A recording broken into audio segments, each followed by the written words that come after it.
about recording a video on canning green beans today because that is what I am doing all day long. I have a sink full and a peck basket full of greens from the garden. It's been raining most of the week, and so I haven't been able to get in and keep them picked as regularly as I usually would. So I have a haul, and I wanted to get it all canned and put up for winter.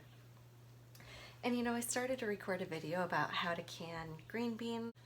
So I restarted recording it, and all of a sudden I was out of memory space on my card, and I'm not going to pause canning my green beans to record the video I had in mind. So I just was standing here canning my green beans, and it's a great chance to think. My kids are doing quiet time. And I was thinking about how, I've just been a little bit troubled lately seeing so much bad canning information out there on the internet lately.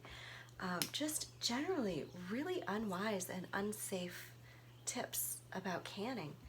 And sometimes from bloggers who I, in all other ways, actually respect and really like.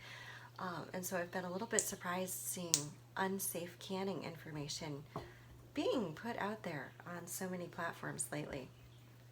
And I'm standing here doing my green beans thinking about, man, we have such a responsibility as leaders of any kind. As a blogger, I just feel really responsible for what I'm telling you. And I just think anybody who is in any sort of a leadership situation or has a voice where people follow them, that's something to be taken really seriously. And then it hit me, but at the end of the day, the one person who really has responsibility is me, and it's you. And when it comes down to food safety for my family, I am the ultimate responsible person for making sure that my kids are safe with the food that I put away for the winter. I am responsible for the voices I listen to. I'm responsible for making sure that the voices I allow to have any authority in my life are speaking truth. And of course, my mind working the way it does, my mind just went straight to faith. And I was thinking about how it's so much like, for those of us who are believers, a lot of us have people that we follow, whether it's our pastor or some gifted speakers online or Instagram. There are so many ways to follow theological voices these days, and that can be such a blessing. I am all about being fed in whatever ways we are able to, especially with a pandemic going on. Online ministry has been a huge blessing to me and so many people. But at the end of the day, no matter who it is that you're listening to, I've got a responsibility for comparing what I listen to against the truth of Scripture. At the end of the day, if what I'm listening to goes contrary to the one source of truth, which is, the Bible, then I really need to think about who I'm following and what voices I'm listening to. And I just was thinking, it's so much like canning. At the end of the day, there are so many bloggers out there giving advice, but every one of them really, the source of truth when it comes to food safety is you've got the blue, the Ball Blue book, which is invaluable for anybody who wants to put up a year's worth of food from their garden.